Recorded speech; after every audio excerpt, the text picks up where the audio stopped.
can start, Rabbi. Okay, ready to go? Ready to roll? Camera on. Okay, tonight is the third of a three-part series with regards to the 6 Mitzvos Timedios. What's Timedios? The what? Timedios. Or what, as they say in Israel, Timediot. Tamid, constant. Oh. That's what you have to, Myron said very nicely. I'm sorry? Like near to me. Yeah, very good. Very good, like near to me, very good. This concept that there's never a time that people can't do mitzvahs. As a matter of fact, when it comes to learning Torah, I don't know if you ever saw it inside, but I remember hearing it a number of times. If there would be one moment that nobody in the entire globe would be learning Torah, the world would implode. And maybe that's why we have different time zones. And as a matter of fact, it's interesting that we don't appreciate what it means to learn Torah. That there was a Rabbi Heimowitz. He was in Dallas many years ago and he had part of a kollel, and he had a very interesting idea that there are certain specific times where throughout the world people don't learn as much Torah as other times. What do I mean? Friday afternoon.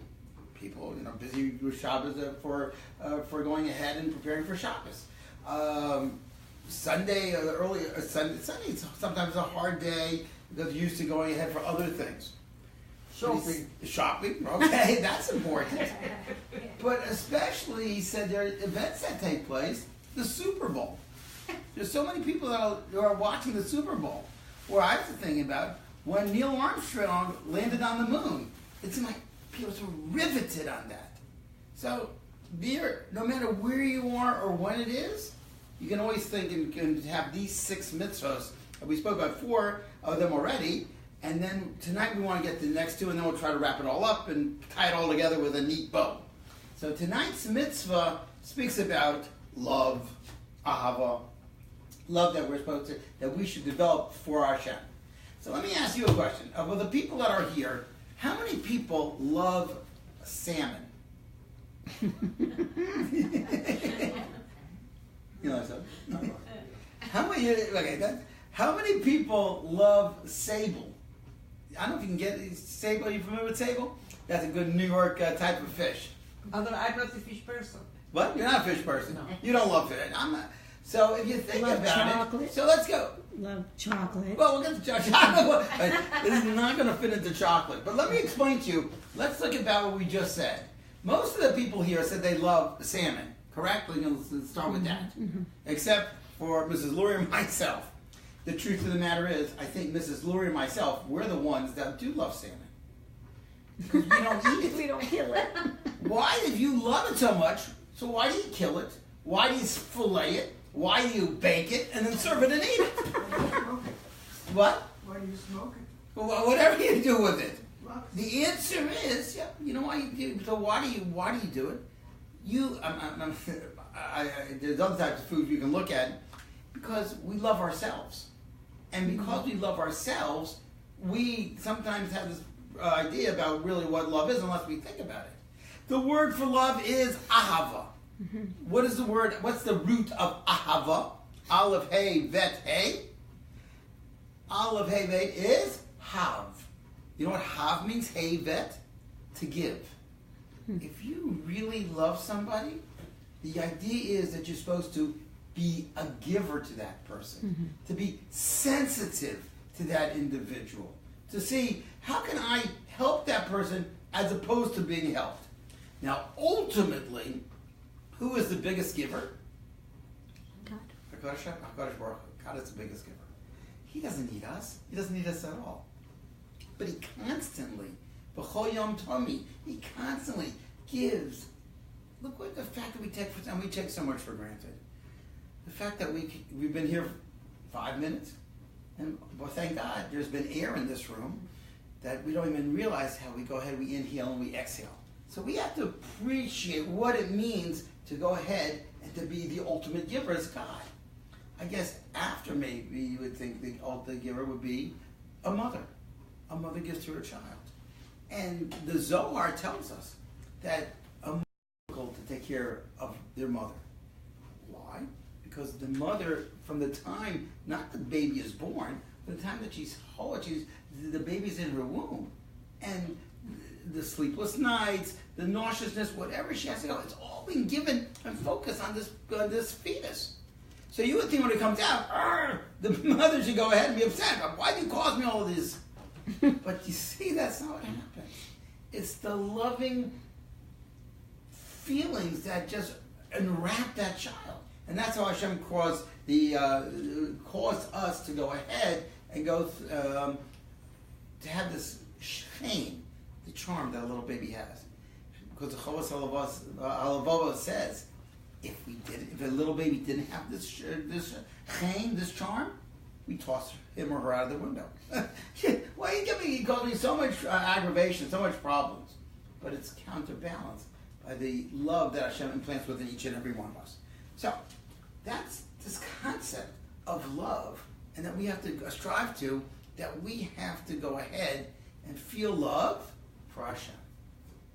Now, if you think about it, human love between one human and another human is so much different between the love between HaKadosh Baruch Hu and each and every individual, and each and every individual and Hashem.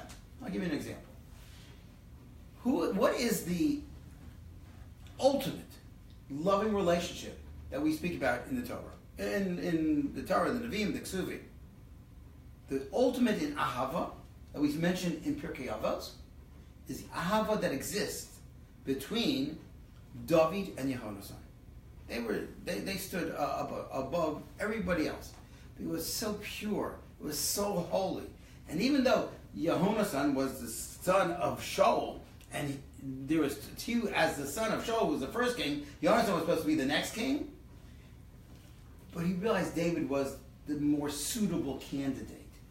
And it didn't get in the way of the feelings that they had for each other. We have a little problem with this, and that's as follows. What's the story about David and Yehonatan? When Yehonatan, are you familiar with what happens like this? Yehonatan was King Shaul Melch's son, and he was supposed to, in a sense, take over. That's what Shaul Melch wanted him to take over. So what happened? David was being pursued by Shaul because Shaul thought that David was starting up against him, and he wasn't. But David had to flee for his life. So what happened was they had one last rendezvous where Shmuel said where Yonatan said to David, my father's trying to kill you. I can't help you anymore. But you should know we always have this very strong relationship between us, the love that we have between us. And they said goodbye to each other, and David had to run away. And where did he go? He had to stop at Nov Ir HaKohanim. Why? Because he was hungry, and there was no food for him to eat. Chazal asked, why didn't Shaul's son, Yehonatan, give David food? You know what happens when we go on a trip someplace? Oh my goodness. How many sandwiches you pack, how much the thermos after the cooler you take with you on these trips, just to Fort Worth. And here we're talking, David HaMelech needs this, and you have to just run. Why didn't Yehonatan give it to him? And especially he loved him so much. Question one. Question two, another relationship. In the Torah itself, one of the certainly classical relationships between husband and wife is between Abraham and Sarah. Abraham and Sarah. That's classical. They loved each other, and they built that bias Ne'eman B'Yisrael. But what happened? They didn't have any children. So Abraham prayed, says that to Hashem, listen, I have people to give over what I want, but I don't have a son, I don't have a child to give it over to pass the torch. So Hashem said, and Abraham prayed with so much fervor for his son. What happened? He was blessed with a son. Who was the son that he was originally blessed with? Ishmael. Sarah comes to Abram and says, my dear husband, you pray for yourself. Why didn't you pray for me? And Avram acknowledged that she was right. But the question is, why didn't he pray for her? Why didn't he pray for her? And the answer to why didn't Yehonasan give the food to David? Why didn't he do that? The answer is they made a mistake. They forgot. They're human beings. It doesn't reflect that they don't love each other. It has nothing to do with that. They loved each other. Yonasan loved David. David loved Yehonasan. Avram loved Sarah. Sarah loved Abraham. But they're human beings. They forget. Hashem never forgets. And that relationship is always crisp, is always fresh. But sometimes Hashem nistar. The what? He's nistar. We don't see him. We don't feel Oh, him. right. That's a problem. That's a problem. It's true what we're saying. But why don't we feel this love of Hashem? Why don't we feel this love of Hashem? And we don't see him. So how can we go ahead, and that's part of what we'll discuss tonight, how can we develop a love for somebody that we don't see? Knowing that in human relations, that there's certain basic flaws. We're human beings, we forget. Did it ever happen that you forgot your spouse's birthday? No. Anniversary? And what happens? And what could happen, the stories of what could happen in those situations. You don't love me, or else you would have remembered it. No, the answer is, I'm sorry, maybe I did forget. The fellow that went to work in the morning, and his wife was there to wish him say goodbye to him, and she said, "Dear, do you remember what today is?" He said, "Of course I remember what today is." So she says, "Great." So he goes in the car and says, "Oh my goodness, I guess it must be our anniversary. I'm sorry, I forgot our anniversary." So he calls up, he goes to the Godiva chocolate store, and he orders chocolate to be delivered to his wife. And then afterwards he goes to Neiman Marcus, and he says, "You know what, I want to get something really nice for my wife. It's our anniversary." And he says, "We have a beautiful leather jacket, it's $1,000, but I don't care, go," and he sends it to her as well. And then he comes home, and then he goes ahead, he says, "You know what, I should top it off." He goes to FTD Florist, and I said, let me get some flowers. He gave a dozen roses. So 5 o'clock, he comes home, his wife is so excited. "Oh dear, that's so nice." He says, "Yeah, well, what do you think was so nice today?" "Jacket," you said. "I see this from you, my darling. I got the candy, and I see it was sent from you, and I also got the roses. It's wonderful." He says, "Yeah. Well, today's our special day." He says, "Yes, this is the best Groundhog Day I ever had." So the idea is we do forget, and even when our memory is jogged, sometimes you have to realize that we're human beings. But here we're talking about this fifth of the mitzvos is to love God. And the question is, how do you develop that? How do you one go ahead, especially as Mrs. Lurie said, you don't see God. You know, does God speak to you? You know, Mrs. Rhodes, do this. You know, Mrs. Berger, Mrs. Levine. Does he do it? Mrs. Freeman? Does he? How do you love God? No, I mean to start to the Jewish people in general. What? Not to me, special. To us. I understand. That's a good. That you're expanding it to globally to the Jewish people in general. I don't say Hashem loves the Jewish people, as we see in this week's section. B'ni B'chori. How do we refer to? We're the Bechor. We're the firstborn of God. Our nation, the firstborn of Hashem. So how do you develop it? How do you develop a love for Hashem? You pay attention to what he does for you. Okay. But first, you pay attention to what he does to us. In other words, be grateful for the things that he gives you. Okay. And know that it comes from him. That's very good. Okay. What do you say, Myron? You say it 3 times a day.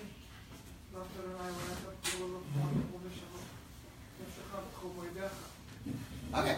And the Shema, V'ahavta. You say you have to love God. That's how you love God. The question is, how do you develop it? How do you see it? How do you hear the messages? Does Hashem give us messages? Does Hashem talk to us? How do we see it? So you see, a little bit, we spoke about this before. Hashgacha pratis. you see that there's reasons that happen, and you don't know why they happen, but they happen. This past was shot a few weeks ago. I mentioned, or last week I mentioned the following. We were up in New York, and it's so challenging to go on vacation, or go, even for happy things. It's hard. Invariably, you misplace. Normally I've got to misplace different things, and one of the things I misplaced was the keys to my car. That was so. It was rental car too. Well, you don't have to rub it in. Don't remind him. You know what a fob is? Yes. You know what a fob is? I didn't know what a fob was. But they give you. It's not even a key. It's like it's really literally it's this big, and what you do is, and I don't know why I should ask for two. They only gave us one. They gave us one key. Something like this. Okay, I was very careful with my key. And we went away. It was a Sheva Brachos. Shabbos, beautiful. And then Saturday night we were going to go to another place that we're staying. I go home to get back, and I can't find my key. So what's the first thing I did? Henny, help me!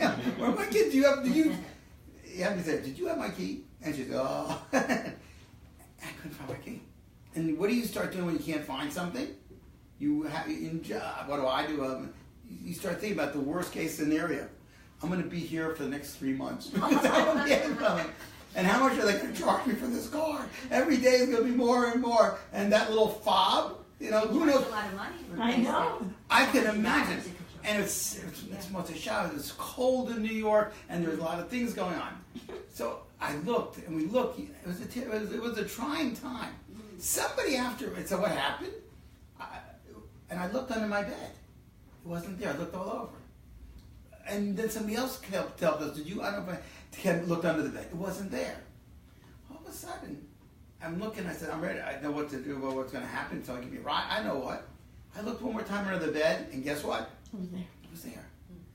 I don't know why that happened. Somebody told me afterwards, it's an interesting idea, that anytime you lose something, and get nervous where it's going to be, it's a kapara. It's an atonement for different things you've done. That Hashem is like a little wake-up call or punishment if you did something wrong. But I found the keys, the exhilaration. Oh gosh, I was so happy. And I'm not going to go into and I also misplaced my cell phone, which is also that's a whole different set of problems when you lose your cell phone. But when you find it, you say, "Thank you, Hashem. I really appreciate that. What you do." So one way is that you're supposed to, you look and you see how Hashem can help me. What else can you do to make sure to develop this love that Hashem has for us? What else can you do to think about it? Because this class, it's not a class, this is the guts of Yiddishkeit. What we're doing last 2 weeks, this is it. Because ultimately, why were we created? Well, Mitzvos Yesharim, the question there would be, why are you created? A philosophical question. The philosophers from time immemorial are asking, why are you created? What's our purpose? God created us to bask in His glory. Relax, taking it easy, but just to bask in God's glory. The problem is, who's basking? Are you basking in God's glory 24/7? So many different problems go up. Who's basking? The answer is, you're not supposed to bask. We're not created for this world. We're already created for the world to come. To get to the world to come, you have to go through this world. And that's how we go ahead. That's how we spend our time during this way, during our time allocated in our life, to get closer to Hashem, to do His mitzvos, and to deal with challenges that happen throughout our lives. Now, with that in mind, so what are we supposed to do? We're supposed to get closer to our Kadosh Baruch Hu. Yes? Sometimes I walk to shul and I'm just like, I'm grateful for the sun, I'm grateful for the, Oh, you did? Yeah, that's very good. Not that that's, what I spend all my days doing. But I think also something else is that, like it talks about by Abraham when Hashem went to visit Abraham. So we learn, visiting the sick from how Hashem behaves. So we try to emulate Hashem. Yes. Like, what does Hashem do for us? And I'll do that for someone else. And then if we give to other people, I think then that helps us appreciate Hashem. Oh, that's very good. Okay. Appreciate. Appreciation is, Ohev Shalom, they said, used to daven a long Shmon Esrei. So his students asked him, Talmidim afterwards went over to him and said, Rabbi, you daven Shmon Esrei, it's so long. What are you thinking about the mystical implications of the letters and how many words there are? What's taking you so long? He says, I'll tell you. I say Shmon Esrei, I guess like everybody else, and I say the words, just try to say each word, articulate them, and know what they mean, and I'm really just moving right along until I get to Modim. When I get to Modim and Afterlach, we thank you, God. I have to stop and think about all the different things how Hashem has helped me with. There was a powerful story that I read a while ago that a fellow was in Israel, and what happened was he developed some problem with sight, and he goes to one expert after another, and they say, oh my goodness, we can't take care of you. They told him to go to New York. He goes to New York, and there's a leading ophthalmologist with his particular disease, and he looks at it and he says, there's nothing I can do either, and I'm afraid that it's hopeless. But he says, Doc, help. He said, I'll tell you, come back. I looked at the x-rays and everything. Come back and we'll see if there's anything to do, but you can't have your hopes up. So he starts walking outside and just can't take it. And he starts walking. It's cold outside. It was New York winter time. And he finds himself, when he stops, in front of a shul. He goes to the shul, opens up the door is open, and he goes into the shul, and there was a secretary in the front, but he asks where the sanctuary is, or the Beis HaKnesses is, that he can go ahead and he can pray. So he goes into the shul, and he starts davening. You know what he says? He says, Hashem, before I ask you what I need, I want to thank you for all you have given me. And he starts going down his body. Give me the ability to think. You've given me the ability to hear. And I hear the beautiful sounds of my children when they ask questions. To taste. And he goes through all his senses. And he goes ahead and he speaks about, you give me the ability to touch, to walk, to talk. And I thank you for my wife. And he starts explaining all that he's thankful to. And he goes about his children and his friends. And then finally, he's ready to say, now the reason why I was here, to please Hashem, let me see. But he was just so spent with all the thanks that he gave. He said, Hashem, all I can say, I'd love to have and continue to have the ability to see. That was his prayer. He walks, and it took him an hour and a half to get there. To finally, after going through all the thank yous, he goes to the doctor, and the doctor says, I can't believe this. I looked at the x-rays again, and I think there's a way that we can go ahead to save your vision. It's a true story. So what do you see? Instead of always asking God for this, Bakosha's asking, I need this, I need this, I need this. If we can, I should try, but I'm saying to myself, and all of us should take this, appreciate. Just thank you, Hashem, for everything that you give me. And if you can be able to appreciate and show your appreciation, it's so elevating. It's not just asking, I need this, I need this, I need this. There is a point for us asking, because Hashem is the ability to give to us. But that comes later on. The idea is to go ahead and to appreciate. Once we're able to appreciate, then we can go ahead and talk now about getting this fifth constant mitzvah to love Hashem. There's so much that all of us have to be thankful for. So much that we, on a personal basis, that Hashem showers me with it. It's just that I should appreciate it. It's when you lose it, when you lose your fob, and then you get it, and you go into your car. Thanks, Hashem. I'm able to take a car, and I'm able to drive to my next destination. It gives a whole different perspective and a certain sense of surge of happiness. We're able to do that. And the problem is, what's in Yiddish, there's a beautiful phrase with some negative implication. Kommt mir. You know that? Kommt mir. which means I deserve it. God, I want to get healthier. I deserve it. How do you say that you deserve it? It's with the grace of God that we're able to go ahead and everything that we have. Everything that we have. It's unfortunately sometimes we focus on what's not working well. And if we can go ahead and realize it, then we're able to go ahead and develop and see this love that Hashem has for me.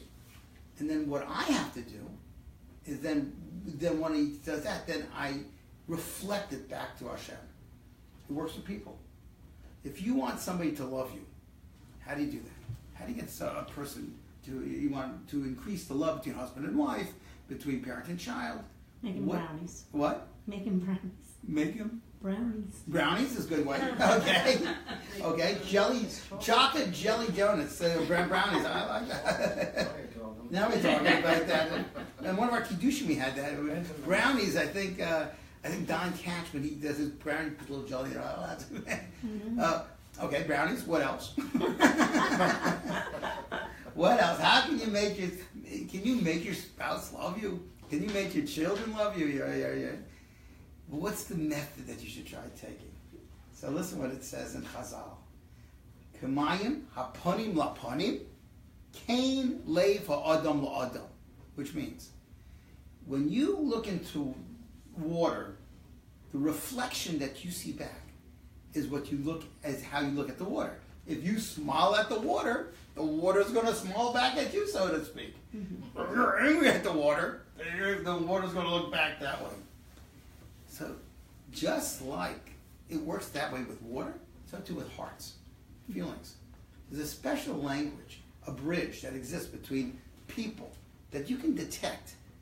Does this person really respect you? Does he really love you? Does he really concerned about you? And that, if you see is not that way, the way to do with that is to shower that person with more love, more respect, more affection, and then in a sense, Hashem made the human being that he'll reflect it back to each and every one of us. And we should appreciate that and realize that and be sensitive to each one. I don't know if I said this to you. I remember just two ideas about at that point, back to sensitivity and trying to help the person. And sometimes we blow it. But look, as I said, we're human beings. Sometimes we do make mistakes. Years ago, when I came, I was teaching in Joys for Jewish Learning. Remember that? For our people who've been there for a while from the JCC, they had these very nice, a wide array of classes given by different rabbis. It was a nice thing. So what happened was I was preparing for one of my classes. It's like a springtime. It's beautiful. The sun was shining, and all of a sudden the phone rings in my office, and I pick it up. Who is it? My dear wife. And she says, do you think we should, it's such a nice day out there, why don't we go on a picnic for lunch? Must have been nice. So what did I say? Sorry, I'm too busy. I'm preparing a class in marriage sensitivity. It's a true story. It's a true story. Yeah, sensitivity.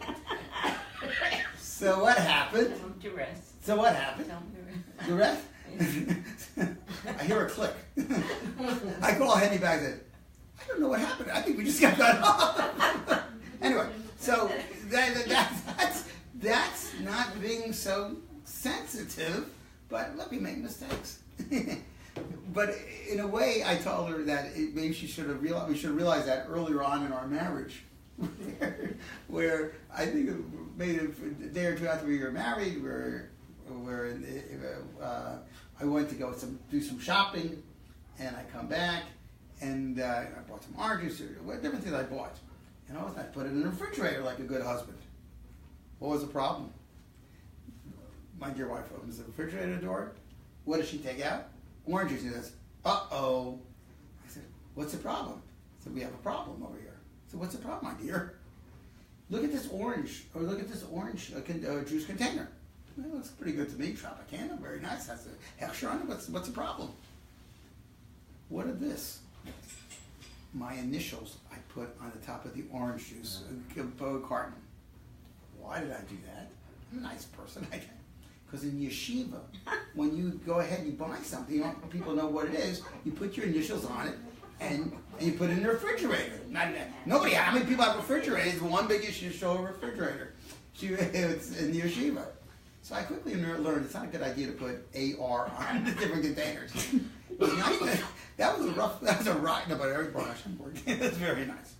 But that's sensitivity, and that's something that we have to develop amongst ourselves. Once we develop the sensitivity amongst ourselves and the appreciation amongst ourselves, we can go ahead and say to Hashem, I'm a person that has these feelings, to develop feelings of love. And then I can develop it and I can do it to you, that even though I don't physically see you, your presence is here. And it's felt, either by what you do, or sometimes in the places that you're at. You go to the hotel. You sometimes feel that wonderful elevated feeling. Hopefully you go to the shul. You're at the shul. It's very nice. Years ago, I came to the shul. I don't know if I'll ever forget this. Many years ago this happened. There was a woman who was by her car. And it was like 4 in the afternoon. We didn't have an appointment. So I went over to her and said, is everything okay? She said, yes. So I said, can I help you? She said, no. She says, well, is there, what are you here for? She came to say Tehillim. She wanted to say Tehillim, and she felt the door was locked. But I guess if she thought she's closer to the shul, she felt it was more of a meeting for her to go ahead and to do that. So that's what it means to go ahead and develop these feelings, sensitivities of Kedusha. And by doing the mitzvahs, not because we have to do them, but by doing the mitzvahs, because we want to show Hashem, I want to do it, that elevates our love that Hashem has for us and that we have for Kadosh Baruch Hu. That's the 5th of the 6 mitzvahs. Mitzvah number 6. Well, let's see. Lo sasuru achrei levavchem ve'achrei einechem. Don't stray after your mind and after your eyes. What is that referring to? I would say that, which is also, we say this every day, we say Shema. This is part of the Shema. That we go through achrei levavchem, which means your heart, which rabbis tell us, it means the ability to go ahead and to have false ideas, false philosophies. Don't stray after false philosophies. Yiddishkeit is so beautiful. It's such a wonderful heritage. Learn it, know it, be conversant in it, and practice it. And it's so elevating. Achrei levavchem, v'achrei einechem. Morality. We live in such an immoral world that we are surrounded by such immorality. We have to go ahead and be in control of ourselves, that we're able to go ahead and say, Hashem, I'm focused. I'm focused on you, HaKadosh Baruch Hu. There was a fellow who became a big rabbi in Israel. And there he was one day, and he had a shot. He wrote a sefer. He wrote a book, a Torah book, and he had a special party afterwards. And people came, and he said, "I want to go ahead and I want to tell you my story about how I became this rabbi." And the truth of the matter is, you see now I have a long beard, I have payas, I have a long coat, but I always wasn't like that. As a matter of fact, I was a person that had nothing to do with religion when I was a teenager. And when I would go, I'd go to all types of movies that I shouldn't have gone to. And one day, here I was, the man says, I'm going to waiting in line to go to see this movie. And I see that there's a fellow who was walking down the street, and when he came close to the movie, he put his hand by his eyes, and he starts running as fast as he could away from the movie. So I said to myself, what's he doing? What's this fellow doing? So I said, if he's running from this movie, there must be some other place he's going to that he's getting more enjoyment. Who knows what he's doing? Let me follow him. So I run right after him, and I catch up with him, and I stay a little behind him, and he goes into this old home I go in afterwards, and I found it was a yeshiva. And I saw that he was so enraptured in learning, when he sat down and learning Torah. I said, I just got to find out about this. If this is going to be more of a pull than what I was going to do. And eventually I became involved in learning Torah, and I became a Shiva Bacher, finally a Rav. This is Lo Sasur Achrei Levavchem, Achrei Nechem. How careful we have to do that. We have to do the mitzvahs. At the end of the day, you can't be a good Jew at heart. You can't be a cerebral Jew. But you have to, in addition to those two things, you have to be a Jew that does things, that gets involved in doing the mitzvahs. And whatever the mitzvahs are, I'm going to go ahead and I'm going to go make sure I do it. There was a fellow that went ahead and he did the mitzvahs, but there's one mitzvah in particular. He had his baby me. That's what he liked. He did this one mitzvah. What was his mitzvah that he was so proud of? He always davened with a minyan. No matter what, he always davened with a minyan. He was a busy person, and when he'd go on trips, he'd make sure that he'd have a place that he'd have a minyan. 1 year, and it must have been for his 17 years straight, he never missed a minyan. Never 17 years straight. He goes to Israel, no problem, but the flight was late and coming and landed, whatever. So he says, but he knows, I think it was in Tel Aviv, where there was it was very late, it was like 2 o'clock he landed. So he goes as quickly as he can to this minyan. You know, it's a minyan factory. They have one minyan after another. He gets there 2:35, and he looks around. There's only one person there. So he says, "Is there going to be another minyan at 2:45?" He says, "You know, it's getting close to Daven Shachris." You know, I don't know. Doesn't look like it. But he said, "Oh my goodness, what's he going to do?" Comes up with a brainstorm. He takes out his cell phone and he calls a car service, a taxi service. He says, "How many taxis do you have ready now?" He says, we have 5 taxis. He says, "Send all 5 taxis to this address." Okay? And he gives them 9 Lazarus Street, Rehov Lazarus. He says, "Okay. But make sure that they're Jewish taxi drivers." Okay. He calls another taxi service. "How many do you have?" 2. He says, "Good. Send those 2 as well." And he asks this fellow, "You know, we have. I need, if you'll stay for tomorrow, I appreciate it." He goes, the next time says, "You have 1?" He said that. Within 15 minutes, 9 taxis, the taxis pull up. And they look around, they says, we thought we must have made a mistake in the address because maybe we thought there'd be many cars here for a wedding or something. He says, "Oh no, I want you to go ahead. I have to pray. I want to pray with the minyan. And put your meters on, because I'm going to pay for all this. Put your meters on, just come in, and we'll pray together, if that's okay." So all of them came, and they started praying together. At the end of the prayers, he goes over, he says, "Well," because each one says, "How much I owe you?" Each one said nothing. This was such an inspirational experience. I never prayed before. "You owe me nothing, mister. You taught me a big lesson." That's an individual that makes Torah and halacha part and parcel of his true being. And that's what it means. Don't get... The Yetzer Hara is so powerful. It can go ahead and it causes us to do the worst of errors and certainly not meet our potential. That's what it says. Ilmole HaKadosh Baruch Hu Eino Yachol Lo. You know what that means? Ilmole. If it would not have been for God, we would never be able to overcome our Yetzer Hara.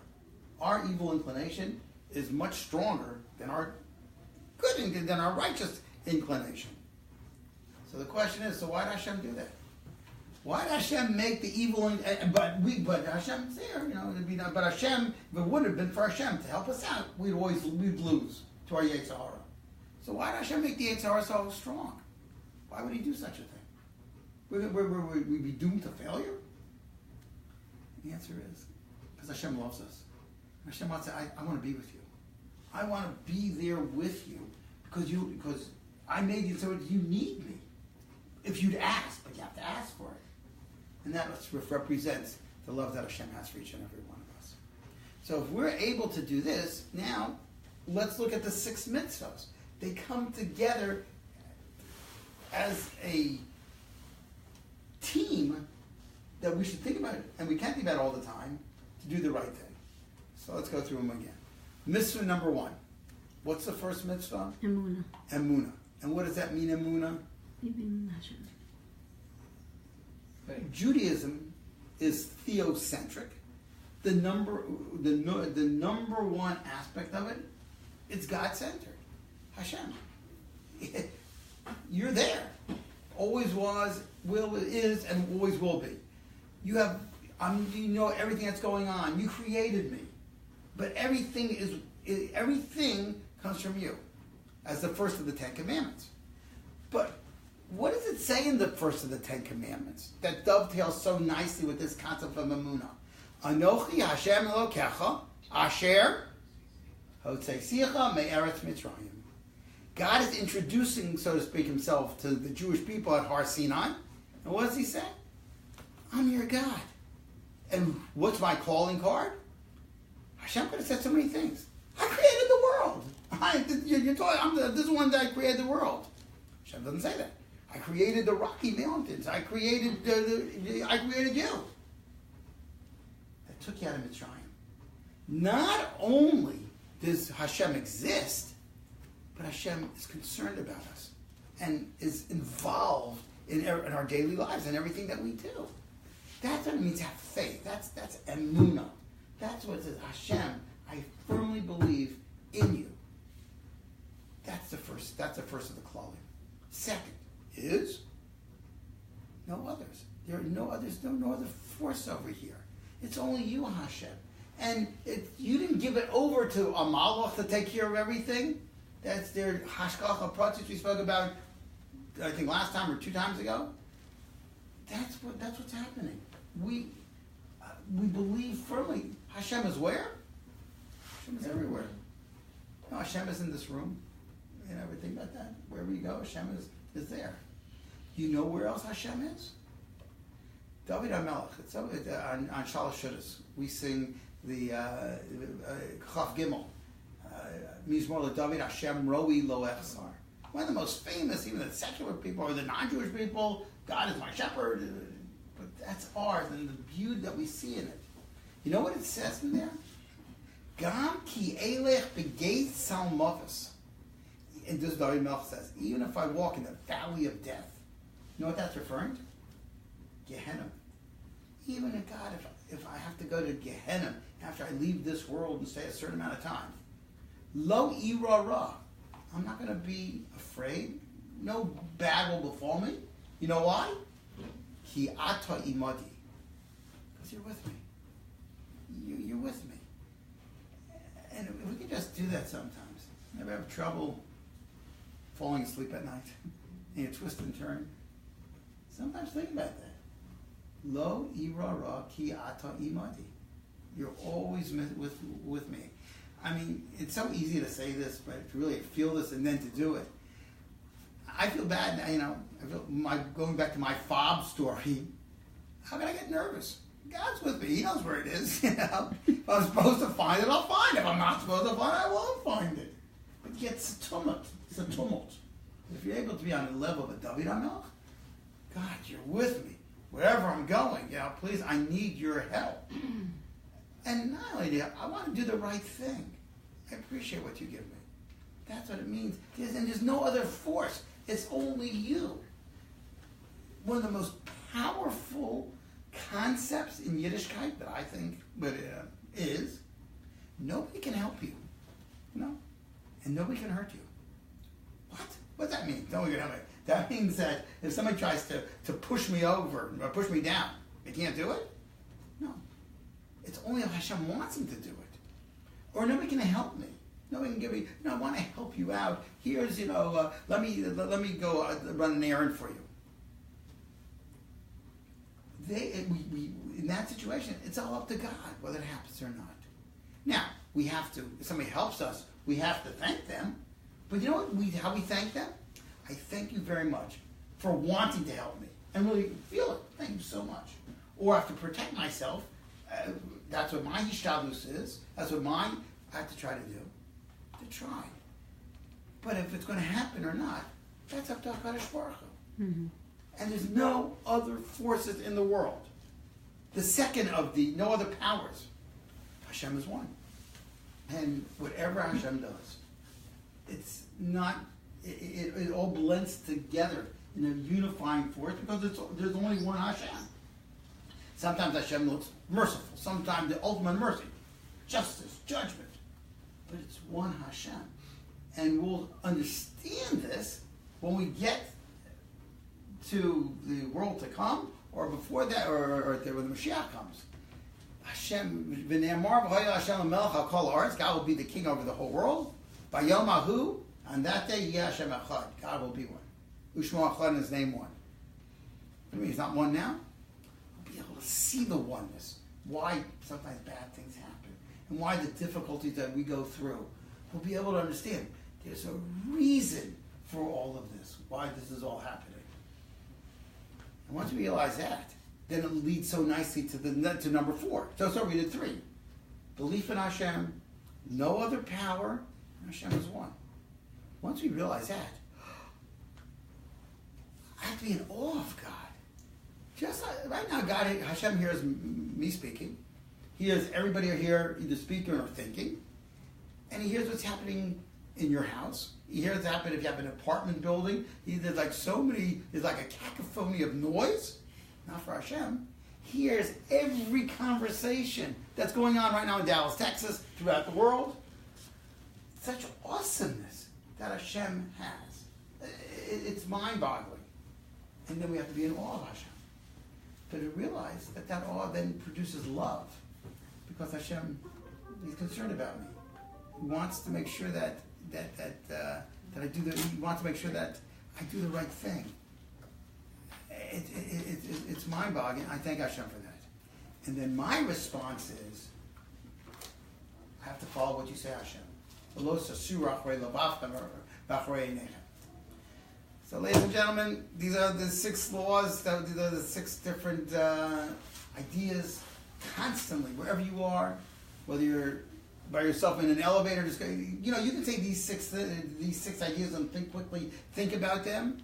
And if you're on the first floor, you go up to the 12th floor, or if you want to go ahead and you're put on hold. Okay, no problem. You're at the supermarket checkout counter. Try it. I try doing that. Just think. I have emunah. I have emunah in you, HaKadosh Baruch Hu. There's nobody else but you, Hashem. You're one. I'm in awe of you. I love you. And I'm going to try to do all your mitzvos with all my heart, with all my soul, and all my being. Try it. And we wouldn't, and it gives us such, besides the reward, but direction in life. Because we're just not wasting our time. And that's something very, very powerful. Okay, it was nice. We thank Mrs. Rhodes for having this idea about having these 3 classes. Thank you very much. Thank you for giving it. Thank you so much, Rabbi. We thank everybody for coming and braving the cold. Getting here early. That's also very nice. We appreciate that as well. But next time we'll try to do that. We're going to speak about the next series, and we'll see when we can do it. One idea is, since we're on numbers, there are 6 ideas that we have to remember on a daily basis. There are 6 ideas. And you can think about that. 6 every day. A day shouldn't go by which you shouldn't remember something. This class was 3 classes. 6 mitzvos you can do all the time. There's another 6. The 6 every day you should think about this. We're going to speak about that. Maybe we'll do something like that. We'll stay tuned for the upcoming class. Thank you so much. Okay, Ashkar, everybody. Everybody have a good night. Keep warm.